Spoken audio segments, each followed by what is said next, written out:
अन्नपूर्णे सदा पूर्णे शंकर प्राणवल्लभे ज्ञानवैराग्य सिद्ध्यार्था भिक्षां देहि च पार्वती।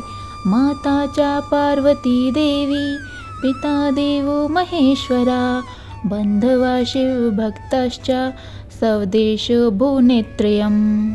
अर्थात माँ अन्नपूर्णा को नमस्कार है। हे माँ अन्नपूर्णा, आप जो हमेशा अन्न और आशीर्वाद के उपहार से भरी रहती हैं, आप जो शंकर जी की प्रिय हैं, हे माँ पार्वती, कृपया मुझे जगाने के लिए अपनी कृपा का दान दें। मेरे भीतर आध्यात्मिक ज्ञान और वैराग्य, सभी सांसारिक इच्छाओं से मुक्ति का दान दें। माँ अन्नपूर्णा, मेरी माँ देवी पार्वती और मेरे पिता देव महेश्वर यानी कि शिव को नमस्कार है। मेरे मित्र भगवान शिव के भक्त हैं और मेरा निवास तीनों लोकों में है, जिनके स्वामी कोई और नहीं बल्कि शिव और पार्वती हैं। आपको नमस्कार है।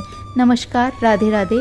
आज हम आपके साथ अन्नपूर्णा माता की कथा, ये व्रत कैसे किया जाता है और इस व्रत करने से आपके मन में जो भी इच्छा है वो आप कैसे पा सकते हैं। अगर आपको धन की कमी है, कोई कष्ट हो रहा है, कोई बीमारी है या विद्या में कमी है, तो आप इस व्रत को करने से किस तरीके से अपनी उस इच्छा को पूरा कर सकते हैं, जिसकी वजह से आपके घर में कभी अन्न की कमी नहीं होगी, धन की कमी नहीं होगी, कोई रोग कोई कष्ट आपके घर के किसी भी सदस्य को नहीं सताएगा। तो चलिए हम ये कथा आपके साथ शुरू करते हैं, पर पहले इससे हम जान लेते हैं कि इसकी विधि क्या है और ये व्रत कैसे किया जाता है।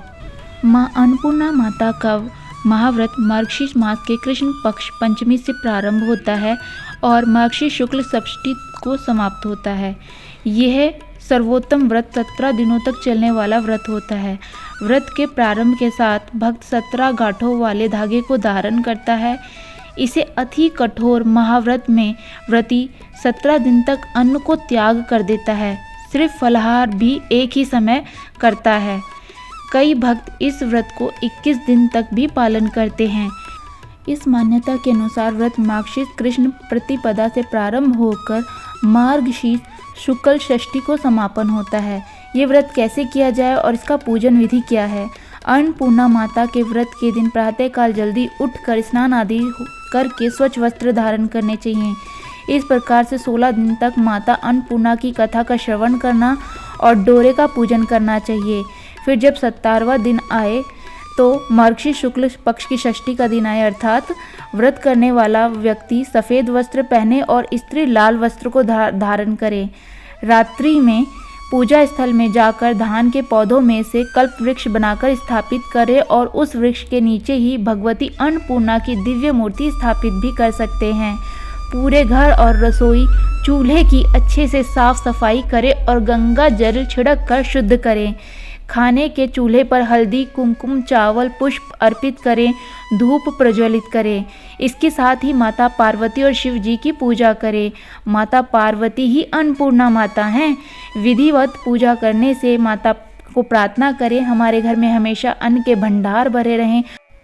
माँ अन्नपूर्णा हम पर और पूरे परिवार एवं समस्त प्राणियों पर अपनी कृपा बनाए रखें। इन दिनों में अन्न का दान करें, ज़रूरतमंद को भोजन कराएं। इस व्रत में अगर व्रत ना कर सके तो एक समय भोजन करके भी व्रत का पालन किया जा सकता है। इस व्रत में सुबह घी का दीपक जलाकर माता अन्नपूर्णा की कथा पढ़नी चाहिए तथा उन्हें भोग भी लगाना चाहिए। व्रत में हम किस प्रकार का आहार ग्रहण कर सकते हैं, तो हमें इस व्रत में नमक नहीं खाना चाहिए। मूंग की दाल का हलवा खा लीजिए, चावल खा लीजिए, यानी आप जो भी चीज़ खाएं वो मीठी ही खानी चाहिए, नमक का सेवन नहीं करना चाहिए। माँ अन्नपूर्णा माता के महाव्रत की कथा।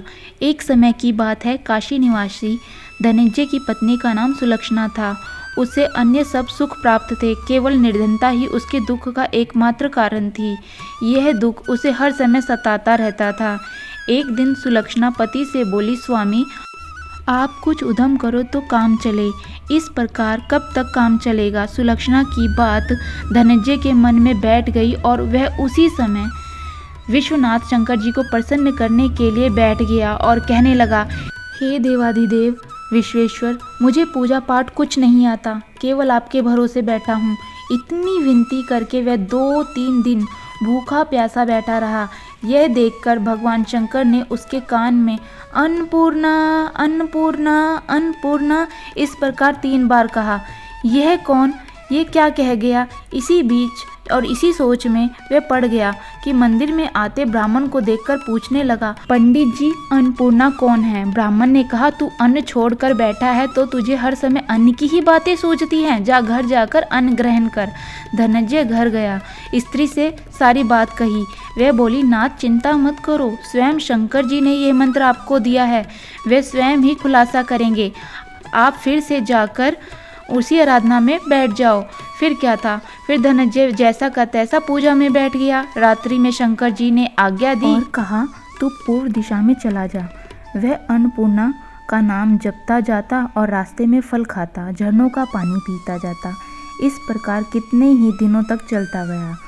वहाँ उसे चांदी सी चमकती वन की शोभा दिखाई देने लगी। सुंदर सरोवर दिखाई दिया, उसके किनारे कितनी ही सुंदर अप्सराएं झुंड बनाए बैठी थीं, एक कथा सुनाती और सब मिलकर माँ अन्नपूर्णा अन्नपूर्णा की बार बार जयकार लगाती। यह अघन मास यानी कि माघ शीर्ष की उजेली रात थी और आज से ही व्रत का आरंभ था। जिस शब्द की खोज करने वह निकला था वह उसे वहाँ सुनने को मिला। धनंजय ने उनके पास जाकर पूछा, हे देवियों, आप क्या करती हो? उन सब ने कहा, हम सब माँ अन्नपूर्णा का व्रत करती हैं। धनंजय ने पूछा, व्रत पूजा करने से क्या होता है? ये किसी ने किया भी है? इसे कब किया जाए? कैसा व्रत है? इसकी क्या विधि है? मुझसे भी विस्तार से बतलाओ। वे कहने लगी, इस व्रत को सब कोई कर सकते हैं। 21 दिन तक के लिए 21 गांठ का सूत लेना चाहिए। 21 दिन यदि ना बने तो 1 दिन उपवास करें। यह भी ना बने तो केवल कथा सुनकर प्रसाद ग्रहण कर लें। निराहार रहकर कथा कहें। कथा सुनने वाला कोई ना मिले तो पीपल के पत्तों को रख सुपारी या गुवार पाट वृक्ष को सामने रख कर उसके सामने दीपक को साक्षी कर सूर्य, गाय, तुलसी या महादेव को बिना कथा सुनाए मुख में दाना नहीं डालना चाहिए। यदि भूल से कुछ पड़ जाए तो 1 दिवस फिर से उपवास कर सकते हैं। व्रत के दिन क्रोध ना करें, झूठ ना बोलें। धनंजय बोला, इस व्रत के करने से क्या होगा? वे कहने लगी, इसके करने से अंधों को नेत्र मिले, लूलों को हाथ मिले, निर्धन के घर धन से भरे, बांझी को संतान मिले, मूर्ख को विद्या मिले। जो जिस कामना से इस व्रत को करे माँ उसकी इच्छा वैसे ही पूरी करे। वे कहने लगा, बहनों, मेरे पास भी धन नहीं है, विद्या नहीं है, कुछ भी तो नहीं है।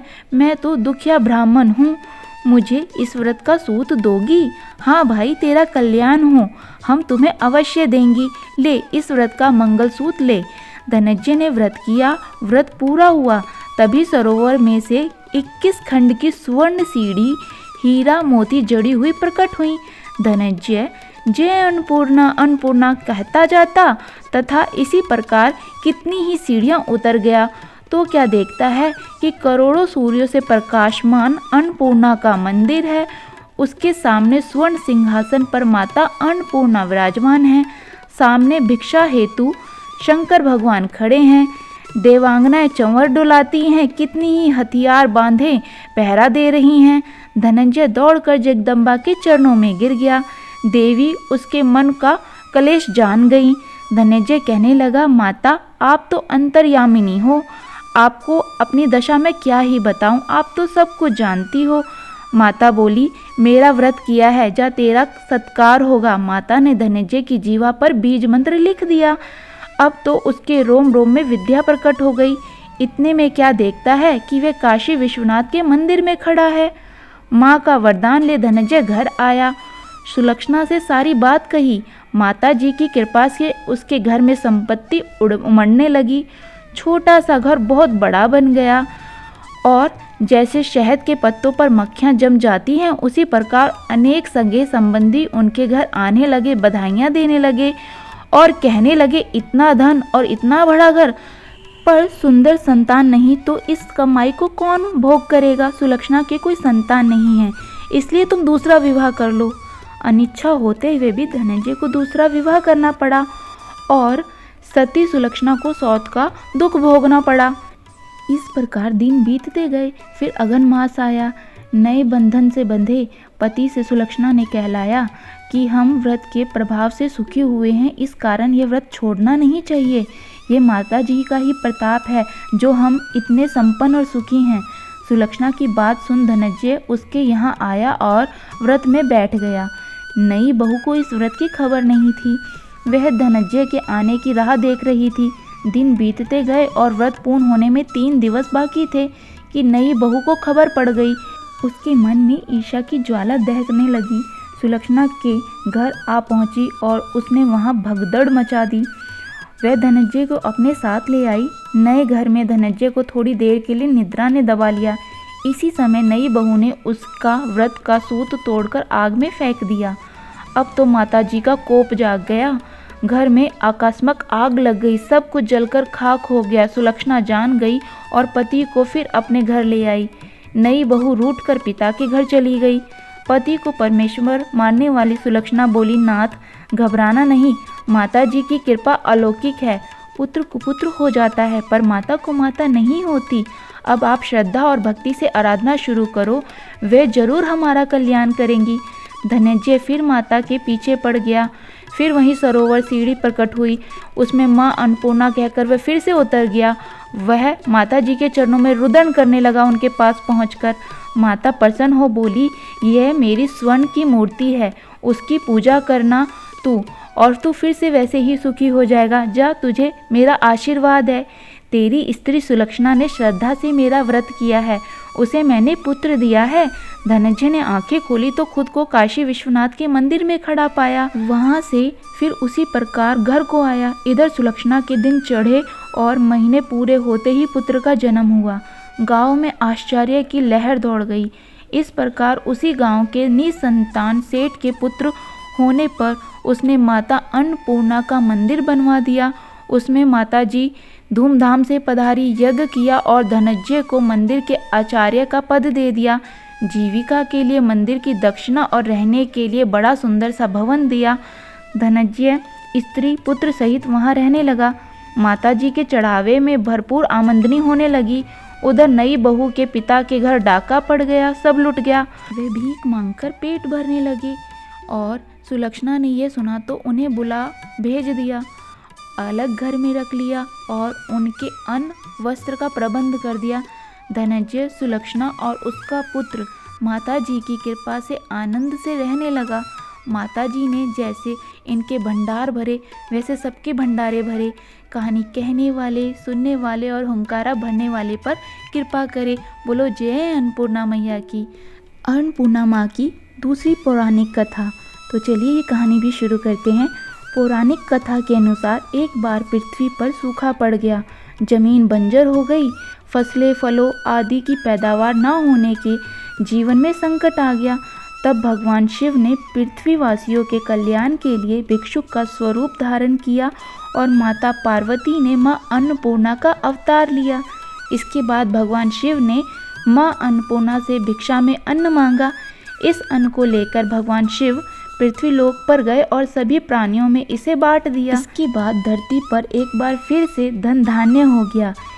इसी के बाद से ही मार्गशीर्ष मास की पूर्णिमा तिथि को अन्नपूर्णा जयंती मनाई जाने का विधान है। तो बोलो जय अन्नपूर्णा मैया की। कहानी कहने वाले, सुनने वाले, हुंकारा भरने वाले पर अपनी कृपा दृष्टि हमेशा बनाए रखना, उनके परिवार में अन्न धन हर प्रकार की खुशियाँ देना। जय श्री राधे। जय अन्नपूर्णा मैया की।